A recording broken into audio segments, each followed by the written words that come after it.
So happy birthday to my husband. He is 1 year younger than me, and that's pretty awesome. We're basically the same age when you think about it. And we're both from Gen X.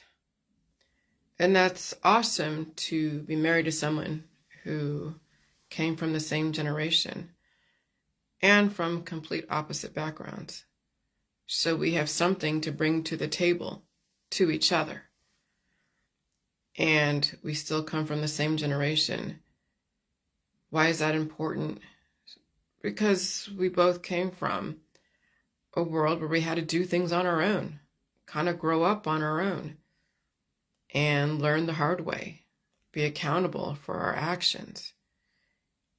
Not in every way possible, but Gen X had to kind of raise themselves when you think about it, for so many reasons, whether it's a latchkey kid or parents, going through divorce and non-existence in their own haze of life and regret and all that. So Gen X, we did what we had to do to survive, and we're better for it. Like literally, we're better for it. And we had to pick ourselves up from our own bootstraps. Not all of us, but for the most part. And so I'm thankful that I found someone that came from the same generation who also had something else to offer, something else to bring to the table. And, I appreciate that. I appreciate what I bring to the table, and I appreciate what he brings to the table. And I respect my husband. I do love him, but I respect him the most because I know where he came from. I know how hard he's worked to get where he is today. I know he had to strategize everything. He had to make choices, hard choices. And so, as well as I did, and I respect people who make the hard choices and still do not let those choices destroy them. Because, it's hard to make the choices. So anyways, the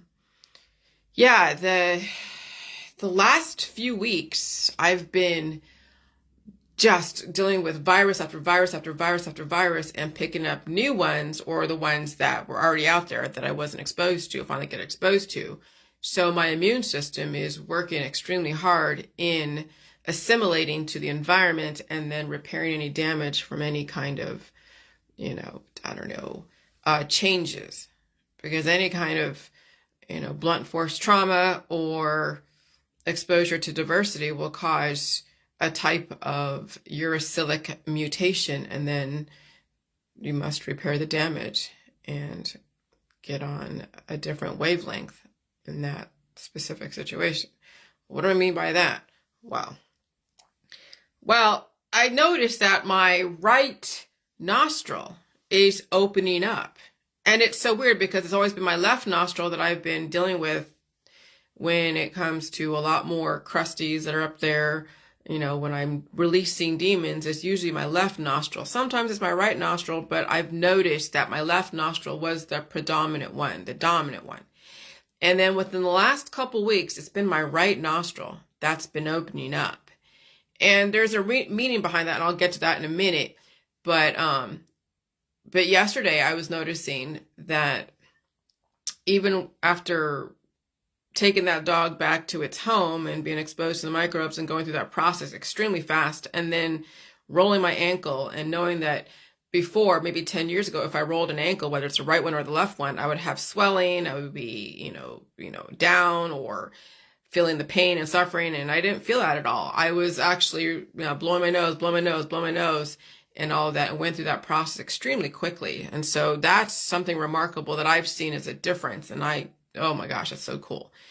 So, but I also noticed that I've been sleeping really, really well. And I like falling asleep. I like catching myself falling asleep, catching myself snoring.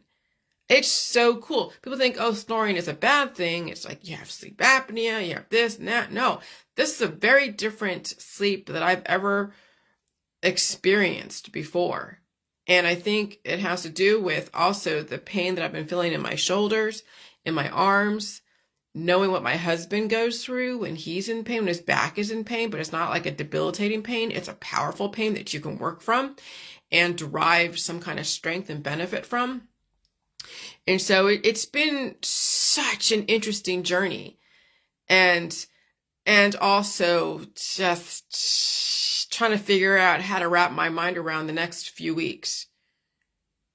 What is April 8th going to bring to us? Will it be like what that Netflix movie, Leave the World Behind? Will it be everything that it's cracked up to be? I would assume that's so. Yes, absolutely. I would assume that everything you see on Netflix is a possibility, if not already happening. Of course it's happening. Of course it's happening. And so, I write a lot and I do a lot of just data dumping, because the writing and data dumping, just speaking to my phone or whatever, is a way to process emotions, process concepts, and process what's going on in the world. So that way I don't think of the worst for myself. I mean, I know I can't control everything that's out there. We don't know how everything is going to play out, what it's going to look like. And so I just keep writing and writing and seeing both sides of the issue, the worst and outcome and the best outcome, and just make the choices I can for myself. And that's all I can do. Okay. And so I purposely mix in religion and spirituality and politics and science all together and find the logic behind the emotions and find the logic behind the context of the situations that are going on. I mean, it's very easy to fall into the, oh God, this is so horrible, the resistance world, because yes, it's tough to watch suffering. It's tough to watch people squirm with anticipation that they don't know what's going to happen. They don't know how it's going to manifest. They don't know what's going to happen. Being in that state of limbo, I mean, could I say purgatory? Well, not really. There's definitely some definitive descriptions around limbo and purgatory, and they're not the same. But it's tough being in that situation where something's going to happen, but you just don't know when, and you don't know how it's going to manifest, and you don't know if you're going to survive it or not, because there's so many factors and things that could potentially, destroy you, even out of your control. And you're just like, God damn, what's going to happen? What's going to happen? And it's crazy. It's maddening, but you still got to have faith in yourself.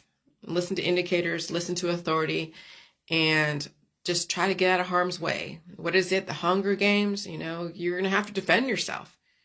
If you're not getting raptured and going off into heaven or hell or wherever, then you're going to have to be on this earth and fight the monsters within you, fight the monsters out there, fight the monsters, be a gladiator, and try not to be the offensive one. Always defend, never hunt anyone. That's what the system told us. Don't offend. Always defend your property. And if you have a chance to run. If you're backed into a corner, then you defend yourself. But you never go and look for the enemy, because you have no idea who the enemy is. And even your perception of who the enemy is may not even be correct. Okay, so you stay home, stay safe if it's possible. And if you're out there, you don't hunt anyone. You're out there, you defend yourself, and you know your surroundings, you know your exits and your waypoints. That's a fishing term. You know your exit points, and you know how to get out of harm's way if you have to. Okay? And then also recognize the pain and suffering in the world around you. See, that's the last couple years that I had to figure out, is how do I manage to deal in a world that is so full of pain and suffering, and the projection of their pain and suffering, and then how people manifest their pain and suffering onto you. And then what you choose to follow and look at on your Facebook, because even people's timelines are so full of their pain and suffering hiding behind aggressive emotions, whether it's love or hate or intolerance and all that. It's all the same kind of thing. And so it's like, I even had to come to terms with why I have resisted so much of those aggressive emotions. And when you're in resistance, it means you are purposely entertaining aggressive emotions for whatever reason. And so if I am in resistance to someone or something, it's because either I came through my timeline and I felt it and I felt a certain way, or I purposely chase after that information to be in that resistance, to figure out why am I in resistance, And sometimes when you still have when I still have unresolved issues, I'll chase after things that I resist just to keep bringing up what I need to bring up to release those demons. And then when I don't need to be in resistance anymore, then I don't entertain that anymore, or whatever is said doesn't affect me. And that does take a lot of facing the pain and the demons and all that. And so why you see me focus on, love and all that, because I know the 1960s, love was the crux of the war. The porn industry, the sexual orientation, the religious revival, even the serial killers. And all the cults, and all the spiritual healing, and all the starvation, and then of course all the drugs, bringing up oxytocin. And then everyone's all peace and love, and the music brought everyone together. And then it was like make love, not war type of thing. So that was the whole juxtaposition of the Vietnam War, of all the death and destruction and hate and intolerance. And the other side of it was like, oh, everyone love, love, love, peace, and all that. And that was purposely done. That was the balancing forces that then developed into what we see today, into all the different cults and gurus and people who are all about love and hate and intolerance. So FYI, unconditional love implies no boundaries. Now, someone asked somewhere else on Facebook that I saw through my newsfeed, they asked a question to their audience, why are some people so resistant to unconditional love? And could you have unconditional love with boundaries with a lot of people? And I said, unconditional love implies no boundaries. When people have no boundaries, hate is also part of the unconditional love, because love was never unconditional. It was conditional upon many factors. And so unconditional love can be extremely dangerous. Just ask the Manson clan back in the 60s. Their love had no boundaries. And you had to prove loyalty via killing infidels. And you saw what happened with the Manson murders. People who live from unconditional love constantly need reassurance and proof you love them unconditionally. And they'll make things mean. If you don't do this, then it means you don't love me. If you do this, it means you love me. And they can put whatever they want as far as their biological needs to mean that if you keep giving them what they need or what they want, that means that you love them. And when you stop giving them certain things that they want or they need, then it means you don't love them. And that's a dangerous, dangerous place to go. But that's what happens out there in families and relationships, in cults and all that. And so love is a painkiller, hence killer. And so I treat love like a drug and I don't abuse it. And so that must be understood, because again, people will make everything mean something based upon their perception of what love means to them. And it's different for everyone. And so when people start changing because their bodies change, their lifestyles change, even their perspectives change, doesn't mean they don't respect their partner. They may have to do things a little bit differently. They may have to go about certain things differently. And when you change, and people don't understand that people must change every 7 years, then they make it mean that your changes mean that you've lost respect for them, you've lost love for them, and then there's that whole situation of how are you going to keep proving and justifying that you still respect and love your partner despite that you have to change because you have to survive and save yourself type of thing. And so, that's why love is very dangerous, because it becomes the justification for destruction and manipulation and, oh my gosh, and addiction. Oh, that's the biggest thing about love. It's about addiction, because it's a painkiller. People get addicted to painkillers. That's why the Oxycontin was so huge. People had pain and they found a drug that took away their pain, and then their body became tolerant to, the body assimilated to it and the pain came back. It was resistant to that painkiller. The pain came back. They had to take more and more and more until they destroyed themselves. And that's the thing about love, is that you need so much of it because you have not gotten to the root of the pain. It was just something to be covered up through love and drugs and sex and alcohol and distractions.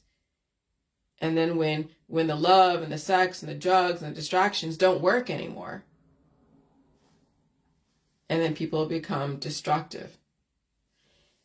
And that's why I don't live from that world. And when people do live from that world, I see it. I recognize how much pain they're in. They're not going to recognize it because they're under the influence. And it becomes a sticky substance like a spider's web.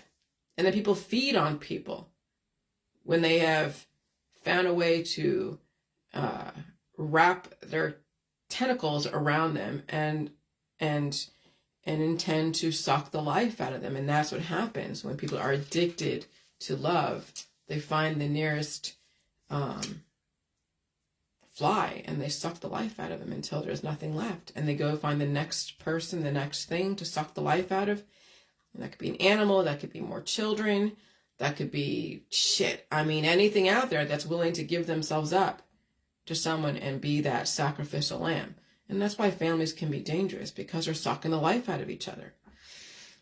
Because it's all about love. All right? And it's destructive. And so we're in kind of a biological judgment day. We are living those times. Sometimes the best things come from the most darkest times. That's the thing with what's going on, this great reset, is how are you going to process what's going on and still find the silver lining? And I'll tell you, it's been a 7-year journey for me on this. I mean, even more so the last 13 years, ever since my marriage began and I discovered the Alex Jones world, the conspiracy world, the Georgia Guidestones, and the whole depopulation agenda, and why there's such more frequency in cancer, disease, and chronic illness and died suddenlies. How do you process that? How do you even justify what's going on? I mean, that's the thing that was what I had to process the last 3 years. My own pain and suffering and releasing the demons, but also processing why the world is doing what it's doing, why the governments are doing what they're doing. And so sometimes the best things come from the most darkest times. Absolutely. There's things that came out of World War II that was really awesome. I couldn't exactly name them off, but yeah, maybe there were, the scientists that came out of there and figured out things to help people deal with their pain and suffering, because you couldn't take away people's pain. Literally, you had to give them something to cover it up, but you can't take it away. They have to take it away themselves. So you give them ways to do that until it doesn't work anymore. Okay, so yeah, big pharma was necessary for a certain amount of time until it became another monster in of itself. And watching Grey's Anatomy, and you're seeing with them, they've been around since 2006 or so. I see them talk about big pharma, like they're talking about big pharma, parasites, and all these different things that we're talking about today that people have glommed onto and turned into an activist stance. I mean, I see Grey's Anatomy was like almost a seed to give people an activist stance, to give people a reason to go and fight and resist the system. I mean, binge watching Grey's Anatomy is so interesting to see how they have seeded society into what we see today. Okay, because 2006 was like such a long time ago. I wasn't even watching Grey's Anatomy in 2006 and 7 and 8 and 9 and 10. I didn't like watching the hospital shows. It wasn't a soap opera that I was attracted to. So I didn't see the seeds that they were dropping for people to go and figure out how to develop a protocol or a political action committee or whatever. So now I'm seeing how yes, definitely mainstream TV can definitely develop the cults and the gurus that people are in today. Okay, so relative to what we know, we are living in dark times. World War II was another example of a dark time. Do you know why there was so much evil in this world? So you understood what was good. You had to have a juxtaposition. You had to see the comparisons. You had to see the worst in people so you can get the best out of other people, which is why you're seeing now that guy from Nickelodeon, was it Dan Schneider? Which we've had rumors that he was hurting some of the girls there, allegedly. Now there's been exposés about Nickelodeon and some of the producers. Okay, yeah. Child actors and child stars, they went through some hell. All children go through hell. Now, what will they do with that hell is now, it's up to them. Okay. So you had to see the worst in people so you can get the best out of other people. When there is a death out there, it's motivation for me to live. To live, sometimes you have to see death. You have to choose to live. Knowledge mitigates fear. See, that's the thing about death. You know, when I hear people on Facebook and whatever, people are dying or dead and all this shit, and I'm just like, it's like almost I took that energy from that death and it gave me more incentive to choose to live. It just keeps confirming what I already know, why people die. And you can't do anything about someone who's on the way out the door, who's already dead, and you can't change people who are surrounding those people who are dying or dead, because they're going to have to choose to either live and use that situation to live, and I don't know what that means to them, okay, or go down with their friends and family who are dying. And if they're willing to read everything and entertain other information that would counter what they usually think and their belief systems, they might have a chance to save themselves, whatever that means. But again, they would have to have that capacity to make room for new information. And some people are over capacity. They're too antibody abundant, too entrenched in their lifestyle and belief system. There's no way. Some people are not as overabundant and at the brink, and so they're releasing demons and they are actively taking on new information and they can handle it, and that's great. Okay, and so knowledge mitigates fear, which is why it's so important to become knowledgeable and to read everything without taking a side. Because once you understand the intentions and you understand the backstory and you realize you can't change people, you will understand why things are what they are. You'll understand why wars happen. You'll understand why wars are different in every society. Just like how you treat your children, right? You don't treat them all the same. Each one gets treated differently based upon the situation. My mother didn't treat my sister and I exactly the same. Shit, we were in two different schools for a few years in the beginning until we all merged into, what was it? We were in the same school at 4th and 5th grade. I was in 5th grade, she was in 4th grade. That's when we finally went to the same schools. But when we were between 1 and 3, 1st grade, 2nd grade, 3rd grade, we were not competing against each other in the same school. Because there was different programming going on and I couldn't tell you exactly what that was. My mom didn't want me to compete with my sister because she knew I was not going to be able to compete with her. My sister was smarter than me at the time. And she still is very smart. Okay? And so, anyways, each one gets treated differently based upon the situation. And people refuse to evolve. And they keep creating more reasons to hate you or love you. So the system must do what it must do. And I will say authority has the best intentions for you. Even if you can't see it. They do the best they can to make sure you understand things in its proper context. I've had warnings on my Facebook saying, okay, we're going to put a notice that says that you're missing facts or it's not done in the proper context. You know, I'm just like emotional like anybody else. I mean, I know April 8th is going to give us so many different things, and you know, the system doesn't want all out panic. So you have to give proper context and give people another storyline besides the one that you have, and give room for another context. So that way you don't have all out panic. You've got to give people choices. You can't force them and say that it's only this way and that's the reason why they're doing it because of this. Okay? That's why you have the storylines. That's what I finally understood, why there's so many religions, why there's so many ways to look at science, why there are so many ways to look at even events, catastrophic events, whether it was the Vietnam War or 9/11 or any other wars that are out there. You have a million different perspectives. And then what perspective you choose based upon your belief system and what intolerances that you hold. And so the system then knows who they're dealing with. When you choose, out of 5 storylines, you choose the one that was the most hated against one person, place, or thing, versus this storyline that may have understood all sides, okay, and then you didn't take a side, so you just let it all play out and you protected yourself. But if you chose to hate a person, place, or thing, then the system knows who they're dealing with. That's why they put out all the storylines, because then what you choose says everything about you and your intentions and your intolerances and what you could be capable of doing if given the opportunity. That's the beauty of all the storylines. Okay, you have to understand that's the choices that we are being given, and then we reap the consequences of our choices of what we choose to believe. And sometimes Mother Nature does take her due. Sometimes people do things that are against the law that cause them to go to jail because they believed in one storyline. And so they do the best they can to make sure you understand things in its proper context. They give you every way out possible, and they don't let you harm people because of your faith in your religion. I've been given so many chances to understand things, and so I took advantage of those chances, and I intended to take the devil's advocate, and then realize not everything is within my control. Sometimes you have to let everything play out. What goes on in Gaza, you gotta let it play out.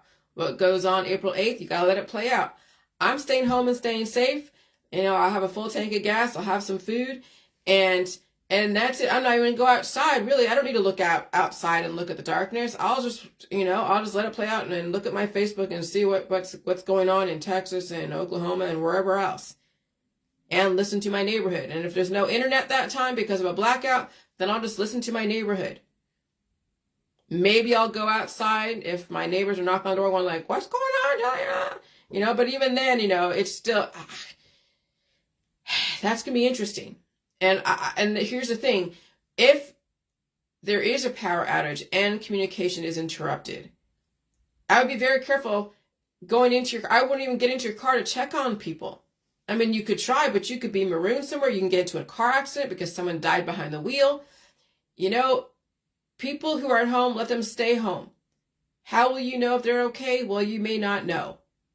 But you don't want to put yourself in danger trying to find out. And that's that catch-22 where everyone's going to have somebody around them. And not everyone's going to have people around them that could help save them from a situation. And are you going to play savior?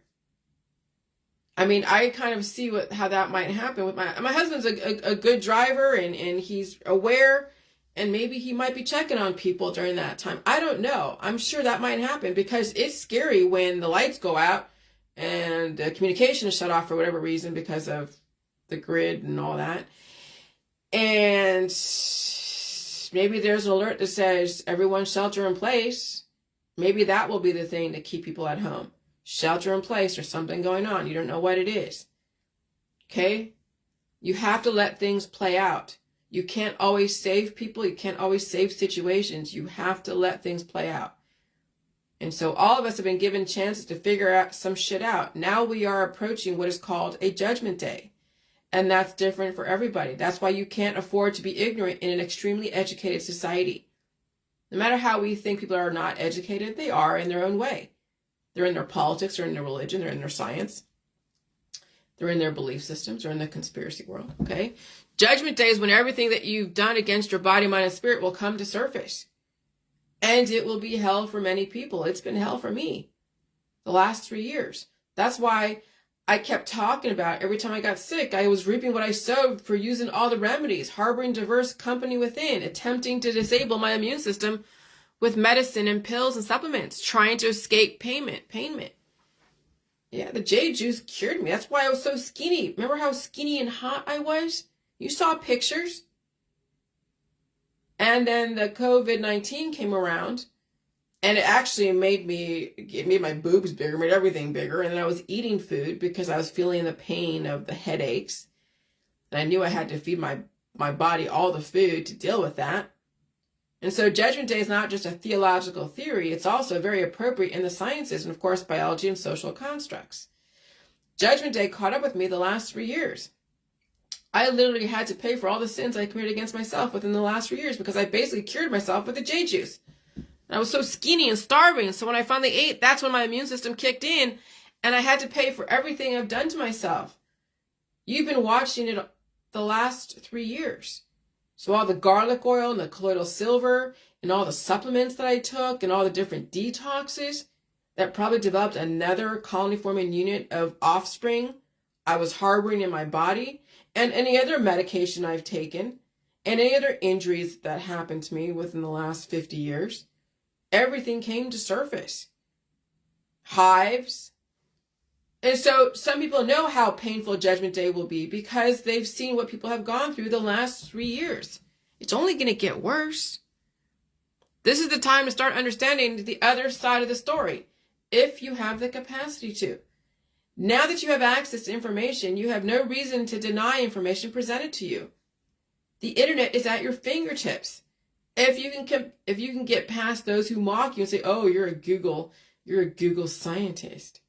Did you get your Google degree?" I mean, you hear people out there who have degrees, who've been educated at either Ivy League colleges or they're just a mainstreamer who bow down to those with degrees. They're like, "Oh, you're a Google scientist." Blah, blah, blah. So if you can get past those and realize that everyone has the ability to read and there's so much information, there is like that one website where you can learn and get little certificates for learning certain things. And there's NIH, there's PubMed, there's Britannica.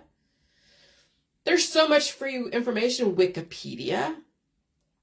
And you can read op-eds, you can read Reddit and Quora and all those different, opinion pieces and people's perspectives and all that. There is no shortage of information, so ignorance is a choice. And if you're so discriminatory on what you've read, then you are denying yourself the choice to consider other information. And people actively do that. They actively choose to be ignorant. And so read everything or read nothing, but then can you afford to have an opinion? I understand both sides, so I don't vote. Voting is where you only understand one side or the other. That's what voting is. You are actually actively telling the government you are biased, you're ignorant of the other argument, and you're okay with war. You're okay with not understanding the other argument. You're okay with being ignorant. That's what you're telling the government. And you're telling your peers that. And I see it. That's why I don't vote. Because I'm not playing that game.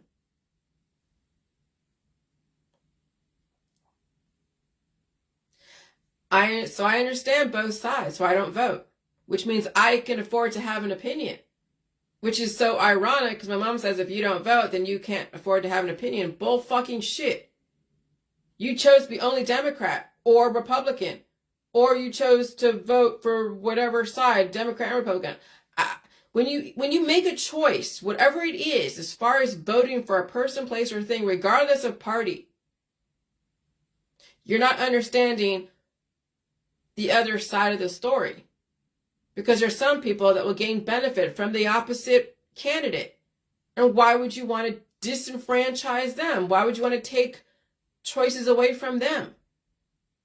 But in a society, the system will balance that out. That's why this system does what it does. That's why you had every 4 years or every 8 years, you had a Democrat or Republican, because you only had two choices that had then a bunch of factors with those choices. It was like, a package deal type of thing.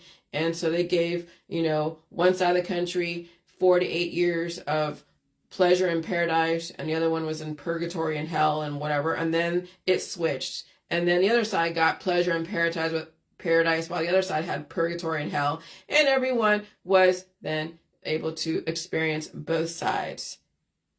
Okay? That's why we had every 8 years or every 4 years.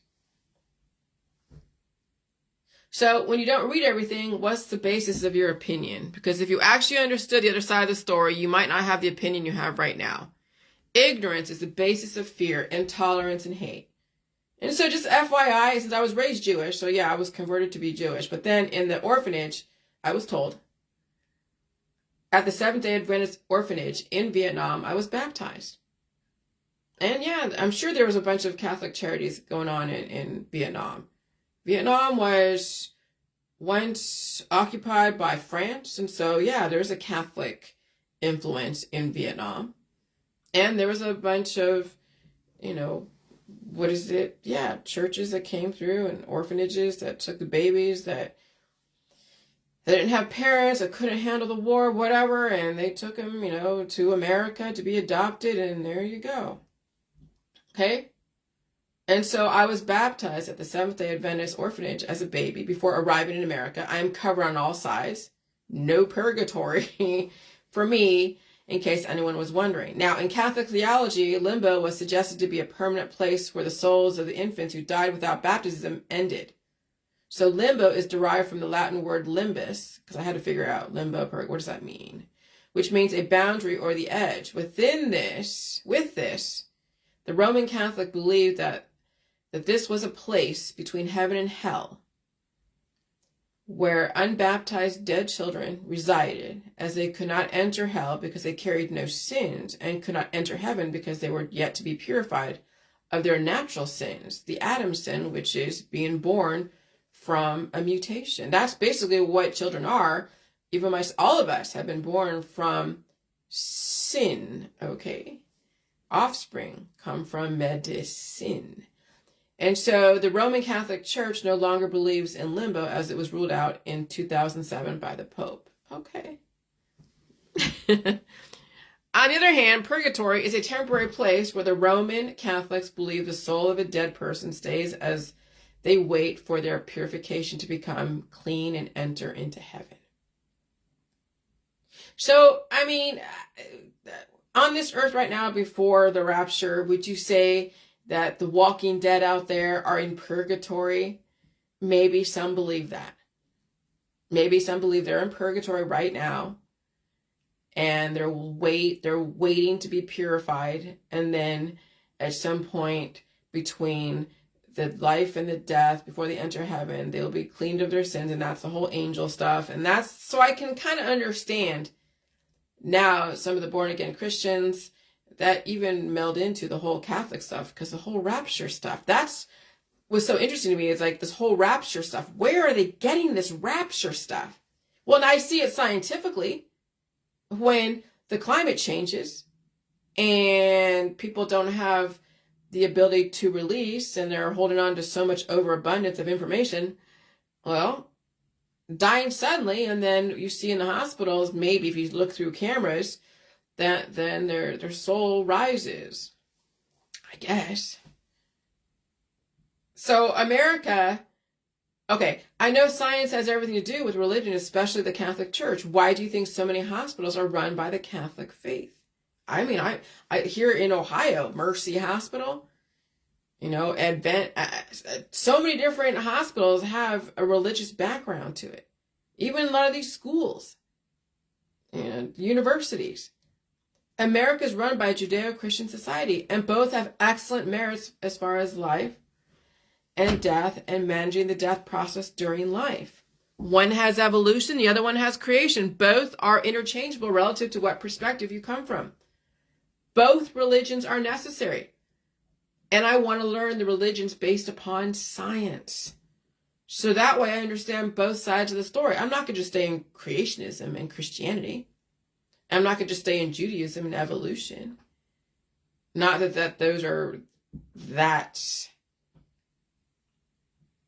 pure in creation, because you can have evolution in Christianity and you can have creationism in Judaism, but I mean, technically probably not, but there's always a gray area somewhere. Science is so important to understand, so that way you don't get lost in dogmatic principles of faith and religion. You understand why certain things exist. Knowledge mitigates fear. And I heard that when I was watching Grey's Anatomy. That actually just woke me up for a second when I was listening. And Bailey, one of the doctors, she's a short little black lady. She's a great actor in that. And she was saying, hey, if you don't get an ultrasound, how are you going to know? Knowledge will give you the information to work from. If you don't get an ultrasound, you don't know what you're working with. So you might as well have the knowledge so you know what you're working with. You don't have to fear that, oh gosh, is my baby, because that was what the situation was that one of the doctors didn't have an ultrasound, didn't want to know because she had a bad experience with miscarriages. And so she didn't want to know what kind of problems her kid might have in utero. And Billy was like, well, if you don't do an ultrasound, how are you going to know? So knowledge mitigates fear, so you know what you're working with, so you can work with that information. Ignorance is the basis of fear. So I choose to feel the pain of whatever I have done to myself. Others choose not to feel the pain because it's so great. At least I get the choice. No one is forcing me to take away my pain. Do you see anyone coming in from the government and saying, oh, you're in pain, I saw it on Facebook, here, take this, take that? No, no one's coming in and doing that. But when you take away people's pain, the government comes in. They get involved. Absolutely. And when you are promoting and distributing protocols that are not FDA approved to take away someone's pain and suffering, then you'll go to jail if you don't stop what you're doing. Okay, obviously you can't make claims because advertising-wise, the Federal Trade Commission would have an issue with that. I already went through that. But if you're like a Dr. Sebi who says that he has a cure for HIV, and he was under a lot of investigation and even told to stop, because you can't take away someone's pain without it going through FDA approval, because taking away someone's pain means you're taking away their life. And the more aggressive your painkillers are, the more aggressive it will be against the body, causing then destruction. And so no one is forcing me to take away my pain. No one is forcing you to feel pain. That's why the system works for everyone. See, there's a method to the madness, okay? Which is why I don't get caught up in all the love, love, love emotion, because that's used as a painkiller. And I recognize that.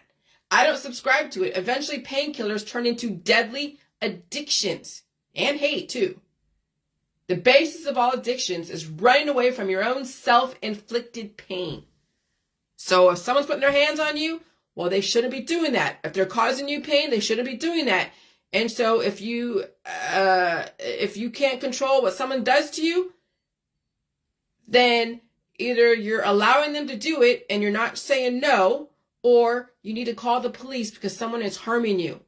They're holding you hostage. Okay? So the basis of all addiction is running away from your own self-inflicted pain. People who are addicted to painkillers of love and drugs and distractions and massive amounts of sex, they are in so much pain. That's why people who are all about love don't understand why some people stay away from that aggressive emotion. Because that's a sign you're in so much pain, looking for another painkiller. That's science. That's dopamine effects. And I see all over my Facebook, I see women out there on Facebook who are so full of love, love, love, love, love. You know they're in so much pain. You have to be. Because why else would you be triggering those kind of emotions? That dopamine effect. When you're in so much pain, you can't see it because you're under the influence of the dopamine effect. People who are in so much pain constantly are under the dopamine effect. That's the only way they can survive. And so their personality is love, love, love. And you understand, I understand it. I don't always love that side of people just enveloping. I know some people are dying right now. I get it. And they're on their way to ascend to whatever. And nothing I can do. And I get that they're dying and they know they're dying and they've told people that they're dying and they're all about love. And I understand that. That's why I have a little bit more patience now with those who know that they're dying and they're all about love. And it's like, okay, I get it. When you're sober, you can see it all over the place. And then people call you crazy when you call it out. They call you cold. No, I understand what's going on more than you'll ever know because you have to feel pain to understand with clarity. Okay? And when you run away from pain, you won't have the clarity. How can you? You're under the influence. Now you know why everyone is under the influence of something. I even have to straddle both worlds. Remember, I'm married. My husband brings up the oxytocin in me, whether it's through hugging or whatever else. And it's nice. It's nice to have company. Not all the time. I don't need to have someone right next to me just bringing up hormones 24/7. No, I don't need to have someone deplete me that way. But it's nice once in a while. That's why our marriage works at this point, because of space and time. And even if he was home every night, we still have a big enough house where he can be upstairs or I'm downstairs or vice versa. We have the space. And that's what's going to save any marriage if there's problems, is space. and time and understanding, which is also why cannabis has been legalized in most places in America, which is also why they have pets. Who's they? People who are under the influence of pain and suffering. Pets bring out the dopamine effect. They are pure oxytocin. And let me tell you, when I that little doggy was so fucking cute. And I was there by my deck, and it was under there just looking at me like, what are you gonna do?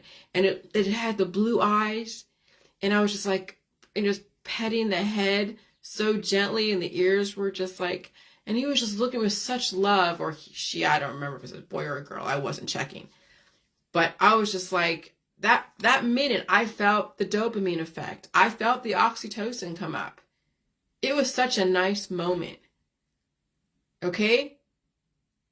Animals bring up the dopamine effect. Children do too. They are pure oxytocin. That's why you can't give them chocolate, because chocolate brings up the oxytocin. That's why chocolate is distributed on Valentine's Day, the day of love, right?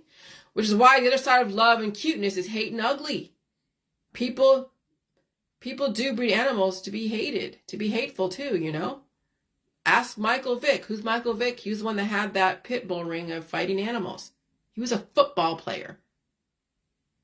Which is also why people are taking supplements to feel so good, because they feel so bad. See, when someone goes on Facebook and says, here, take this, take this, take this, we're all about love, love, love, they're actually trying to tell you they feel so bad that they found something to make them feel so good. See, people are telling on themselves that they are suffering so much that they're willing to then say, okay, here, go be all about love and cover up your pain, because I'm covering up my pain with love and sex and supplements and animals and drugs, right? And so, which is why people are taking supplements to feel so good, because they feel so bad. People are suffering astronomically, and they hide behind the dopamine effect. And so, yeah, just look at your Facebook. Look at all those. They're all about love and beauty and kindness. And you could just feel it. You could see it. And I have to unfollow sometimes because it's so in your face. It's so aggressive. It's like watching someone just put out all of their vulnerabilities and weaknesses everywhere. And they'll be about so much sexuality. And that they will put themselves out there for someone to take advantage of them when given the opportunity. It's just a few kind words and a few little manipulations here, and they're done. They are putty in that person's hands, and you can't stop that. But you can see how people get manipulated. You can see how young girls get trafficked, because the older men know exactly how to manipulate the younger girls who are still full of oxytocin. Even those who are dealing with conditions, cancer, disease, and chronic illness. They're in so much pain, they're under the influence, and of course it's all about love and sex and protection. And you're just like, oh gosh, whoa. Oh, when you finally see it through a different pair of eyes, you'll be like, now I understand where Jillian's coming from. It's hard to watch. It's seriously hard to watch. It's painful to watch. And I don't like to torture myself that way. So, yeah, again, I'm saying read everything. You cannot afford to be ignorant in the age of information. And so this is the thing. See, before I used to say, well, I only read, articles that are not done by NBC, ABC, CBS, Mother Jones, and CNN, and all this other shit, right? I used to say that because I thought that me reading only the, DuckDuckGo articles that were against the mainstream media means that I was more enlightened than those who are in the mainstream. I thought only reading, blog posts and activist posts and all that was the only way to get the real true information. But essentially I was playing the same games, like those who only read CNN, like those who only read Fox, like those who only read Mother Jones, like those who only read um, Alex Jones. And so then you develop another religion, another intolerance, and you can't. And what happens is when people only stick to one type of party or reading material or one type of, news outlet, then they don't have the ability to discern the biases and the opinions, and then they don't pull out the needed information to maybe save themselves. I mean, I don't care how you characterize the eclipse, but when NBC is saying stay home and stay safe because there might be an interruption to whatever, and you're like, well, I'm not listening to NBC. I'm only going to listen to my activist post over here that says, hey, just don't listen to the government. Do this, do that.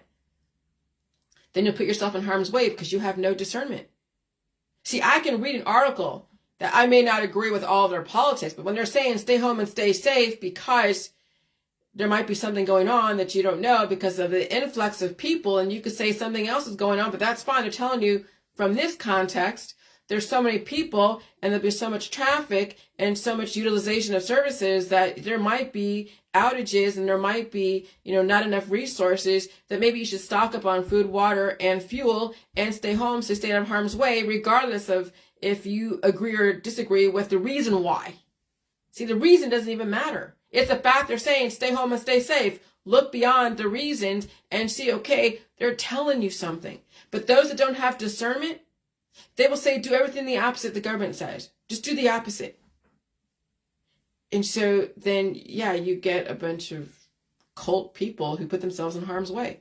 And they can't claim ignorance because they were told you should stay home and stay safe. And then they get caught somewhere when they should have been at home. And then there you go. And so people always put a spin on and their opinions on the information all the time. And then you can learn how to look at both sides of the problem. Okay, first you have to identify the characterization and the opinions about the person, place, or thing in action. And then learn how to look at all sides of the problem. For every negative, there's a positive, and intend to find the other argument to support the positive or negative in any situation. And then choose for yourself. And anyone else's perception is not right or wrong. Okay? So just because that article says so much about me and slammed me, a few years ago, well, how do you characterize symptoms? That's what I had to learn, is how to characterize symptoms as something good, when the whole world thinks symptoms are something bad and something to remedy away or carve out. And I had to learn how to characterize symptoms so people understood the other side of the story in its proper context through science and a certain kind of logic that was aligned with my lifestyle and belief system. And that took me 7 years to figure out. Okay? And so then choose for yourself. And anyone else's perception is not right or wrong. That's just their perception. It doesn't mean that you have to adopt it because they said it is so. You have to figure out if you can handle both sides of the story. And if you choose the other side, fine. Doesn't mean the other side is wrong. It just means that this is what's good for you at this moment in time. And it could change. Nothing is set in stone. But if you don't read, you are disabling every single choice you could possibly have. And people do that purposely to themselves. They give themselves no choice and then they claim victim. If you choose not to read everything, you can't afford to claim ignorance. It's not even about what you're reading, really. When you think about it, you're allowed to entertain every single storyline presented to you. Okay? And so if you're all about Christianity and you're like, oh, I'm not reading the Old Testament because it's all about Jewish stuff, then you are disabling another choice and another concept that you can learn to help give you a better understanding of why things are the way they are, to give you more of a well-rounded look. Those who only read certain parts of the Bible, those who only read certain parts of science, those who only read certain parts of the world, then disable their ability to choose, have to make an educated choice. They are choosing via their biases and their intolerance, and then they put themselves in danger because they don't see the bigger picture. Because every single storyline is relevant to what's going on. If you choose to close your ears to information, you can't afford to claim victim. You can't. And no one needs to say, I told you so, because it won't matter. They won't survive, or they'll be caught somewhere, and you can't save them. People choose ignorance in the age of all types of information. Every piece of information is credible relative to the perspective. Oh, I received a lot of flack for Googling all of my questions and answers. And now people are Googling their questions through artificial intelligence. And so when you're going through Chat GPT and you're going through Bing, asking Bing questions and is telling you both sides of the story?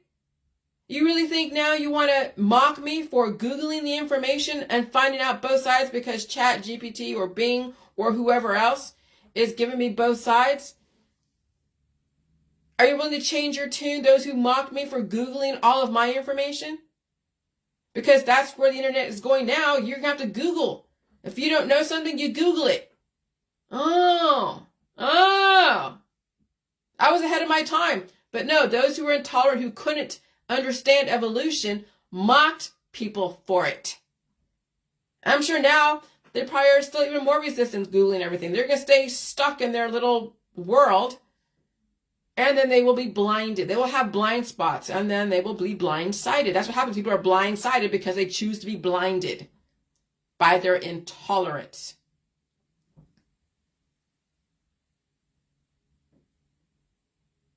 People choose ignorance in the age of all types of information. Every piece of information is credible relative to the perspective. It's so much, I know. But when someone tells you all food is poison, and there are hundreds of people telling you all food is poison, each with their own representation of what food is poison, and you choose to believe every single one of them. So when everyone says, 100 people say that meat, milk, cheese, eggs, and fruits and vegetables are all poison, and you're like, well, I guess I won't eat meat, milk, cheese, eggs, or fruits and vegetables. So what's left? Oh yeah, breatharian. They're going to be air sandwiches. They're going to do fasting.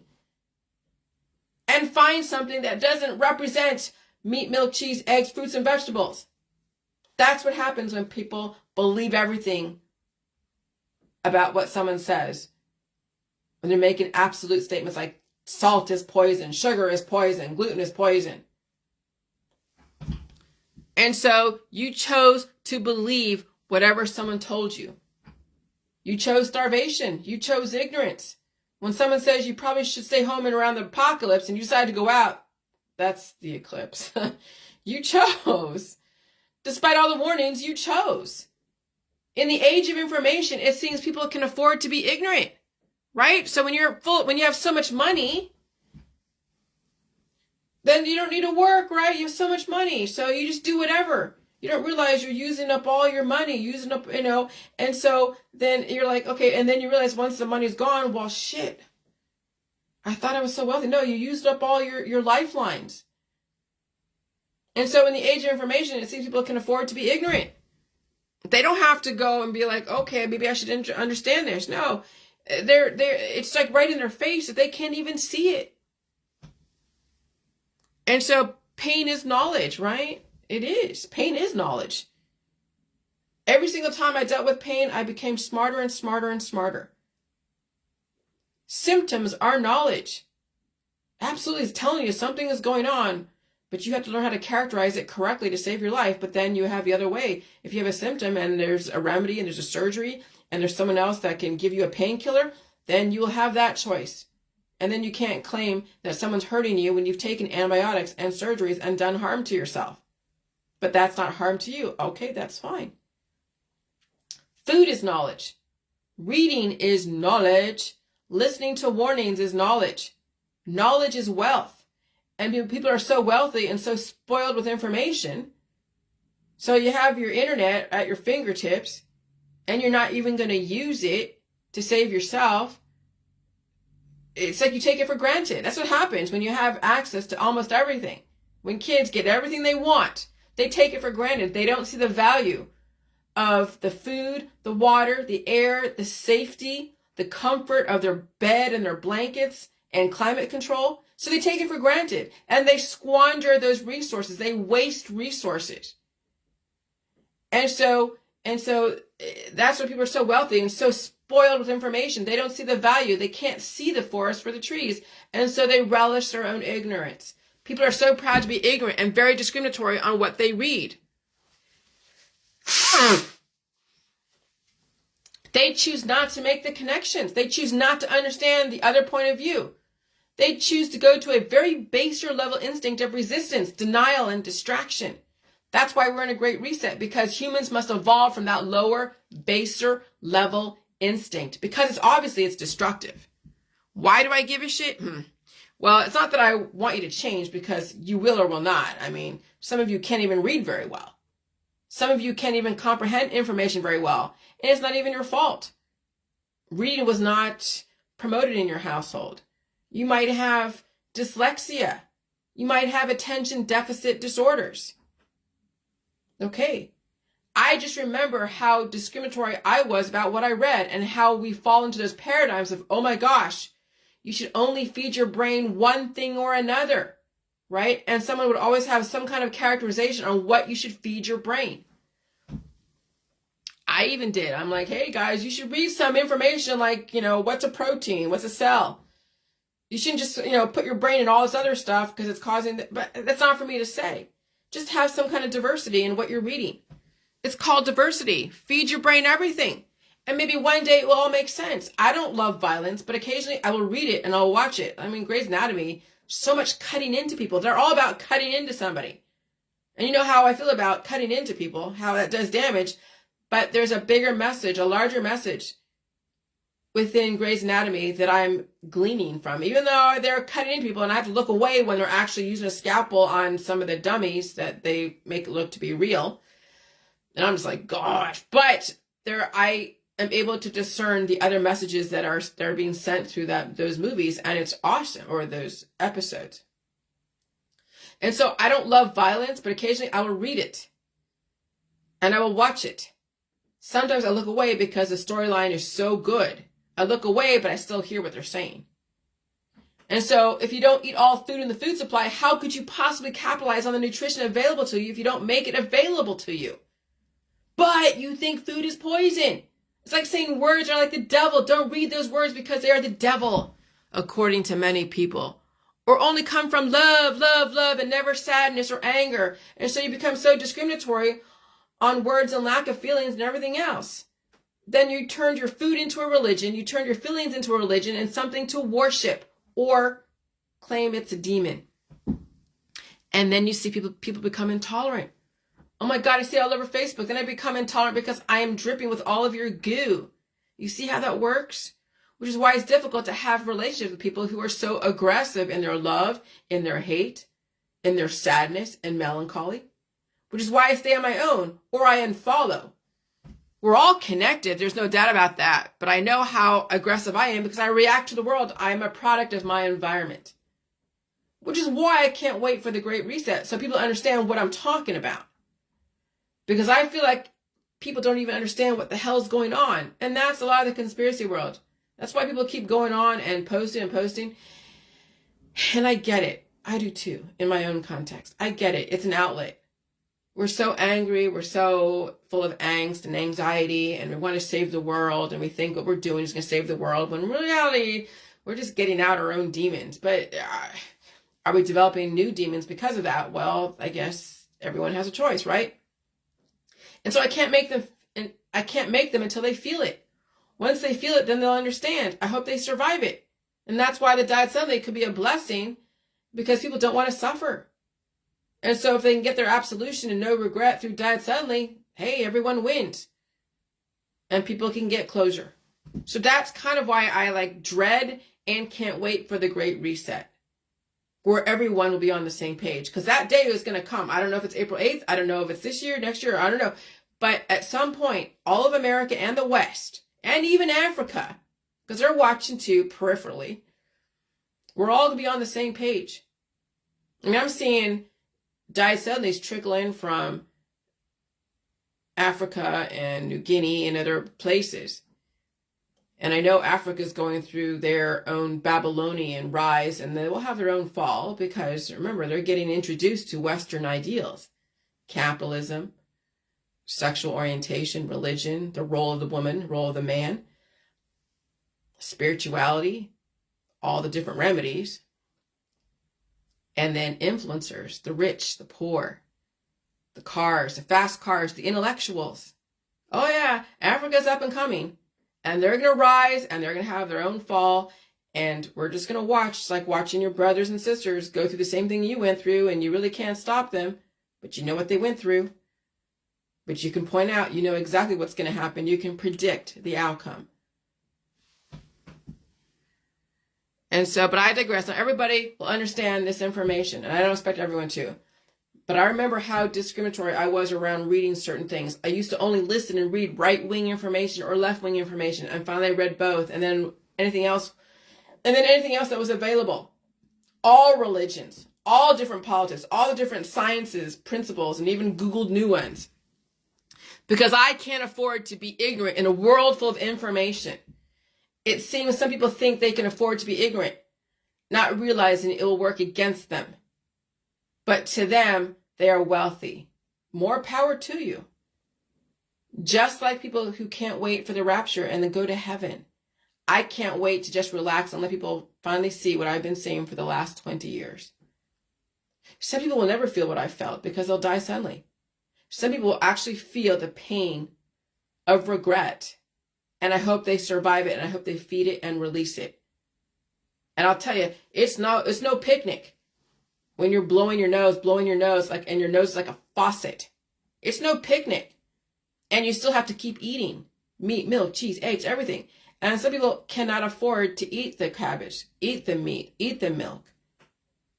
Because it will cause so much inflammation, and they're not prepared to deal with that. They can't afford to. They have a job. They have children. I understand that. But I can't not say this because some people can't do this. That's not fair to others that don't have that much affliction, that if they, can bring things on slowly and release the demon slowly, blowing your nose and all the other stuff, that they might get that moment of clarity. They might get an epiphany. They might get to the next level, whatever that is for them. Okay? And so just a reminder, I very rarely, if at all, use private messenger. It's pretty much reserved for my husband, and that's about it. Maybe for people here that I interact with in my physical world. But I don't trade posts as far as what's going on, as far as the apocalypse and the eclipse, back and forth. I just don't go there. Because what's the point? You're preaching to the choir. I know what's going on. You know what's going on.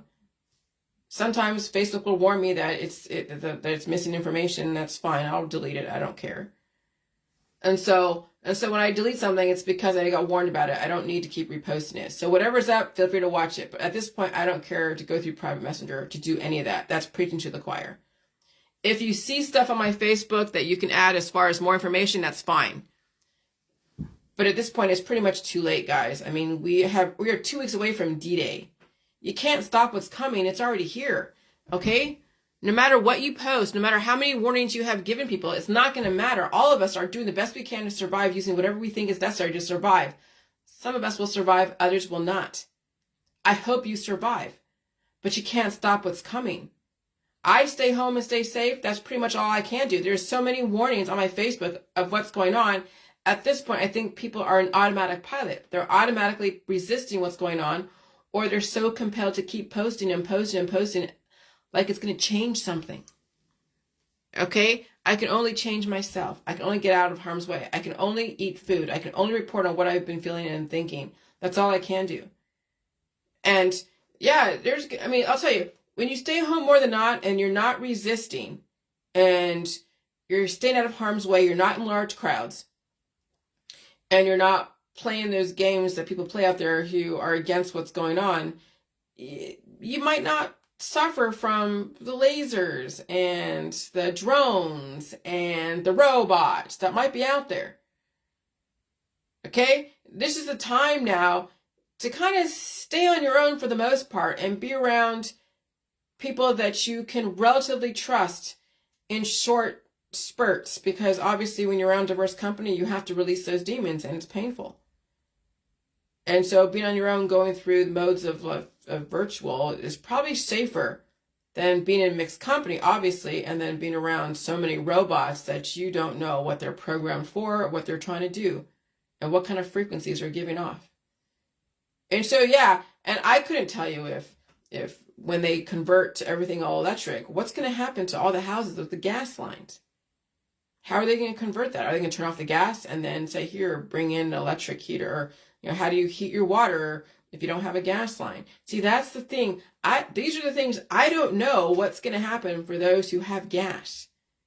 Will eventually all gas lines be taken away? How is that going to work out? What's that going to look like? I don't know.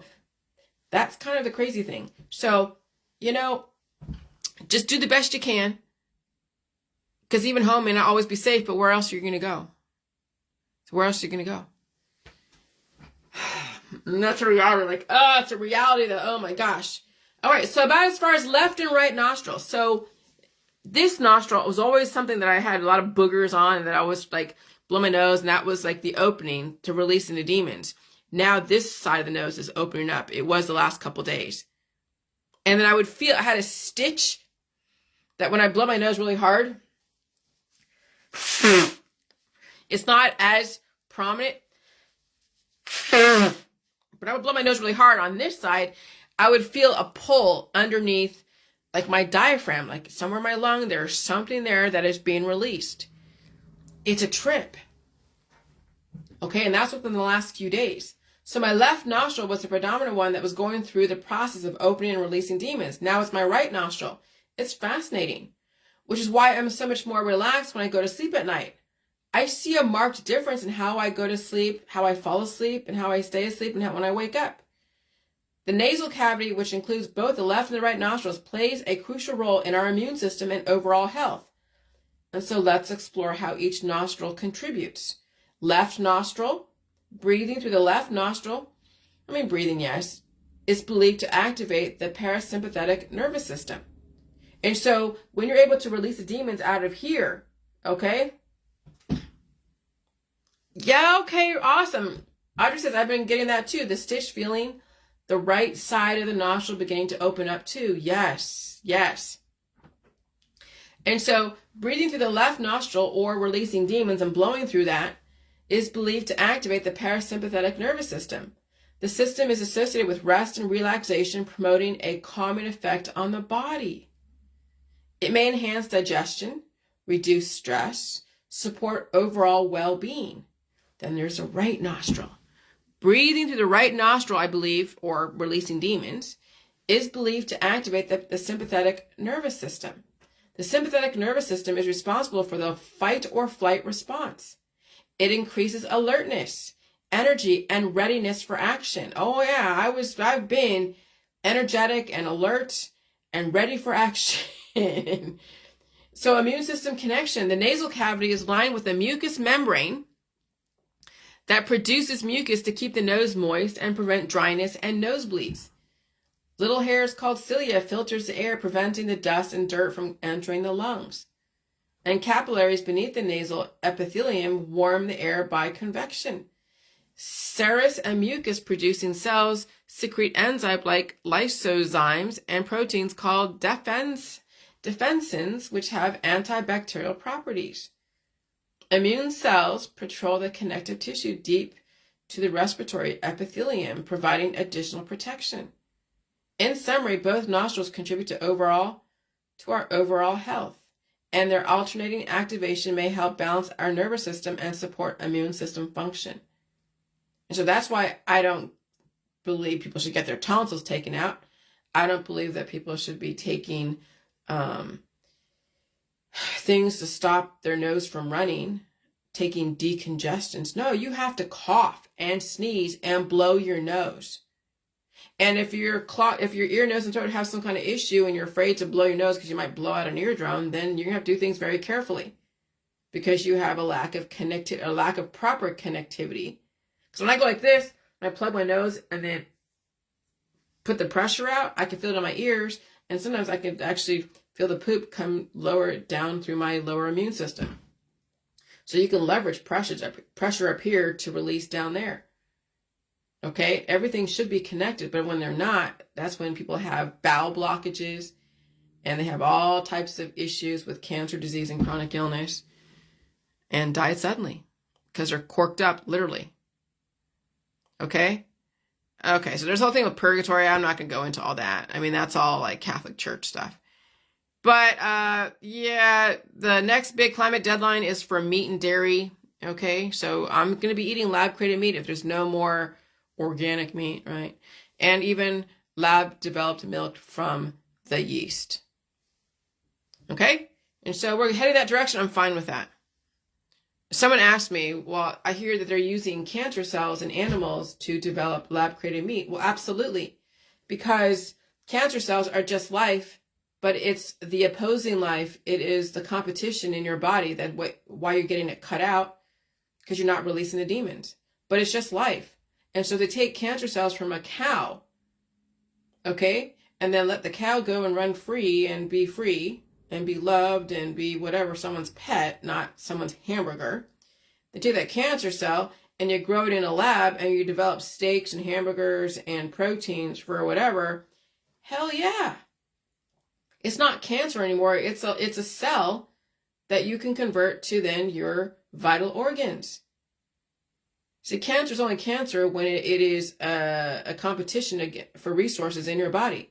That's why the system says in the Georgia Guidestones, be not a cancer on this earth, leave room for nature, room for nature, because cancer is so competitive that it will eat up everything in sight and cause destruction relative to what it is competing with. Okay, so don't let the word cancer in your food make you think it's poison. No, it's just life, but it's only poison in your body when you are both competing for resources. Okay? And so, so someone wrote this. There are many who are fear-mongering about the solar eclipse, but don't fall for it. All you need to remember is the end times for them. Well, that's some reverse psychology from those who are all about the rapture and, yes, aggressive Christianity. Okay? So I said, you see how this system turns everything around based upon the perspective. According to that meme, those who are fearmonger about the eclipse are the ones who will end themselves contributing to the end times. Because if they survive, then they are left in hell called earth, while those who are raptured allegedly are going to heaven. The fact that this meme exists says that even the ones who are raptured have a fear of being raptured. I think they must remind everyone not to be in fear of what's inevitable for them. Self-fulfilling prophecies need all kinds of reassurance. I just stay home and stay safe. I get out of the melee. And that's it. There is no fear-mongering. It's just warning you those who are being raptured don't care or not aware how many people they take down with them. So they could be driving and doing who knows what, and you don't want to be caught in that situation where you have to deal with someone who died behind the wheel because they were raptured. That's all I'm saying. End times is all relative to whatever perspective you stand on. In my world, it is the end of the world as we know it, entering into a very new world called new expectations, new economy, new earth.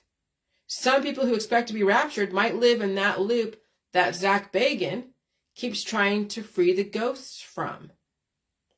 Remember, my husband introduced to me Ghost Adventures. I love watching that. Okay, that's like, I just like it because it was so interesting, the history and then what he was doing and talking to the ghosts. So some people who expect to be raptured might live in that loop that Zach Bagans keeps trying to free the ghosts from. I'm just guessing that's their perspective. It's going to be pretty hot in hell. Earth is warming up, but you can survive it. It's just going to be brutal surviving hell on earth. And those who know they can't survive the hell on earth, they look forward to being raptured, going to heaven. So they're probably in purgatory right now, or they will be in purgatory at some point. And eventually they'll be washed of their sins and they'll go to heaven if that's what they believe. So now I understand. I understand Dante's Inferno down to the microbial level. So that is why this post exists, to give comfort to those who know it is the end times for them. But it is truly the end of the world as we know it for everybody. Some will go off to another world, the unknown. Others will write it out here and have to battle the demons. And so that's why I posted about that. There's a diacetylene. What is it I posted? Oh yeah. Where was that? Oh yeah, that was before. Yeah. That you'll be battling demons. You'll be battling monsters. If you're not going to hell, and you're not going to heaven, and you're not in purgatory, same kind, yeah, and you don't believe you're a monster, then you'll be fighting the monsters here on earth. So there's that option as well. So those who are left on earth doesn't mean that you're a monster. You'll determine if you're a monster or not, because you'll be bullying somebody, you'll be hurting somebody, you'll be cannibalizing somebody, you'll be intolerant to air, food, and water, and looking for the enemy and looking for the savior and all that, and that's all relative to whatever. And you'll do things to hurt people purposely. because you have such deficiencies. And those are the monsters on earth that purposely hunt people to hurt them and destroy them based upon their perspective, their perception of who's the enemy and who's not. And so I said, if you don't think that you're a monster and you're not purposely hunting people and you're just defending yourself, then you will have to fight that battle here on earth. That's the battle for earth, when you think about it. Okay? And so, yeah, this guy over here in New Guinea, he died, a footballer, suspected heart attack. And as far as the med beds, I was thinking yesterday when I was thinking about the energy and the environment and how I was able to use the food to heal my ankle that I rolled from taking that dog to its rightful place. And so the only way a legitimate med bed would work is if the person could stay asleep long enough to deal with the aggressive pain and suffering of release and rebuild with all the right fluids and the different injection points. Because you cannot get a rebuild and release through osmosis. And so when I watched Prometheus, and then she went through that whole, releasing that demon out of her belly because she was impregnated by it. Oh yeah, she had to go through a lot of pain, and it was suffering to release those demons and to stitch her back up again. Okay? The body would have to go through a major energy conversion, and if they didn't want to feel the pain, they would have to be asleep long enough to withstand that process and survive it. And you could also see a digital point of power left before the person had to refill the fluid levels in that machine to make sure they never ran out, or else the process would go in reverse. And the med bed would take away the life, not gain the life of that person. So you see that if you had enough of the fluids, the fatty acid, amino acid, prohormones, and minerals that were in the injections, they're right next to the bed. I'm just thinking science fiction wise. And someone was watching that process, and they saw that they were at 20% power, which means 20% fluid levels were left. You had to refill them before they ran out, because what would happen if you ran out, then that energy would then suck the life out of that person, because the immune system would be activated and it would eat itself. So if the immune system is activated, eating itself, then it would eat itself alive. That's the Ouroboros. But if you gave it food, like those fluids of fatty acid, amino acid, prohormones, and minerals in those injection points, then the body would have something to convert into then tendons and fat and bone and all of that. You'd have to have all the different elements, the trace minerals, the fatty acid, amino acid, all the minerals and all that stuff, and the body would have to convert that based upon the blueprint. And then there would be formulas for the heart and the lungs and the kidneys, and it'd be connected to other things, and everything would be connected. It would be a whole script of the DNA blueprint. And then they have those 3D printers that print out organs, but then how does those organs assimilate when it finally gets transplanted into the receiving body? Okay. And so the whole point of this world that we're in right now is that when you're in a med bed called Earth and climate change, if you don't feed yourself, your body will cannibalize itself. If you don't release the demons, the body will cannibalize itself. And so you always have to have food for the environment to activate into rebuilding and releasing. Just like a med bed, if you run out of fluids and run out of the fatty acid, amino acid, prohormones, and minerals, then that energy in that med bed would then cause the body to cannibalize itself. And you'd see the aging process. That's one way to explain what's going on out there in the population, especially during climate change. And so to rebuild a human heart, one must feel pain when it gets implanted back in the body, the pain of assimilation,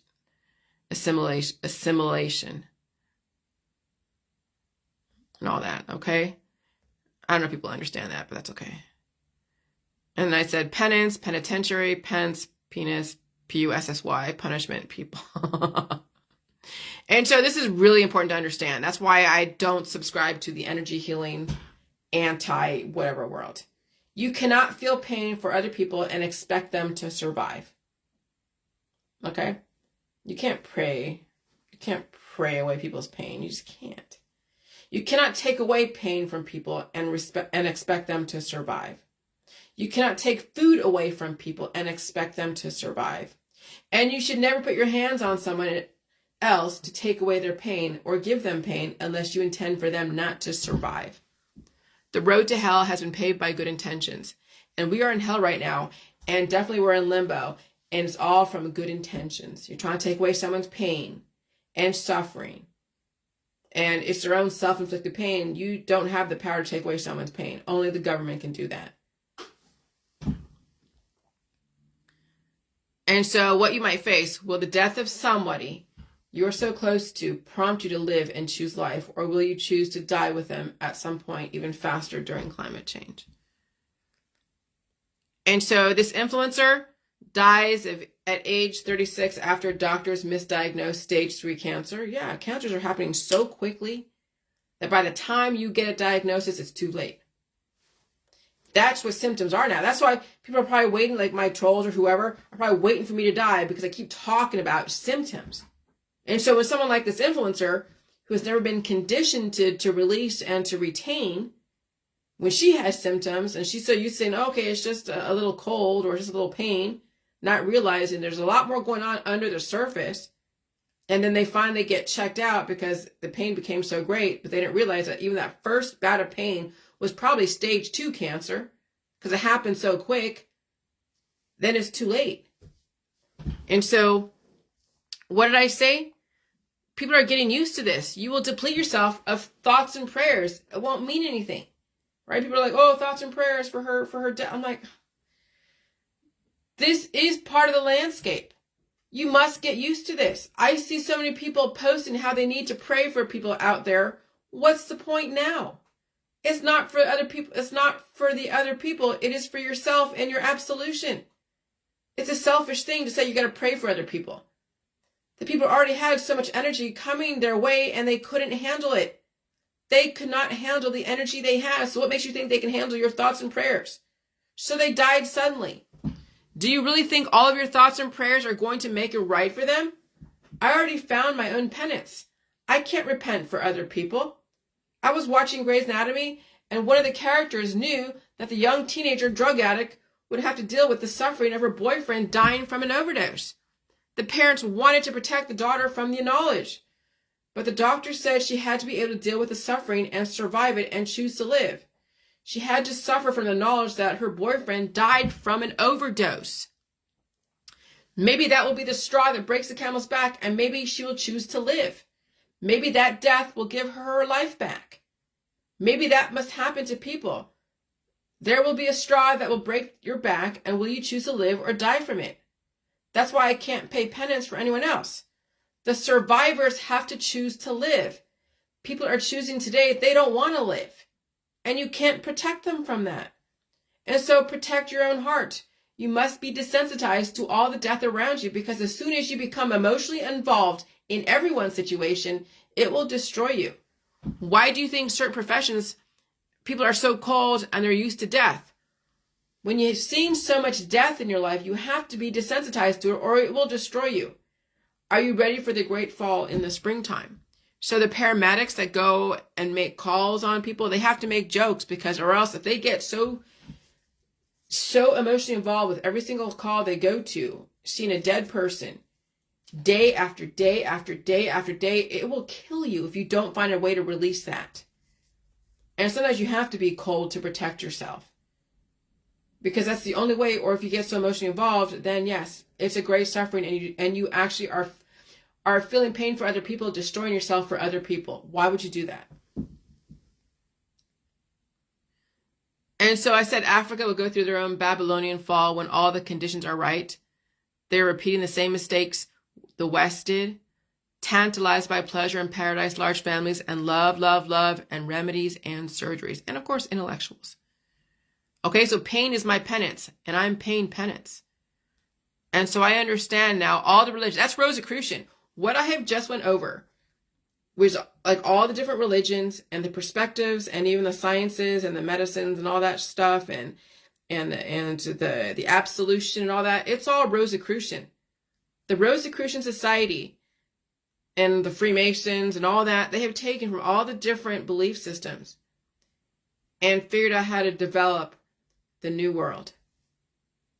So that way you had access to all the information, you understood all sides of the story, and then you can choose You can be the monster and have the system slam the justice system down on you. You could be a self-sacrificing person and reap what you sow and then die suddenly, and no one can blame anything because you chose, despite all the information you chose. And so the system wants to give you the choices so they don't feel responsible and get blamed. That's why there is no one specific person you can blame anything on. That's why we don't need a president, really, when you think about it, because then the president would be something you'd blame on, whatever happens, or worship.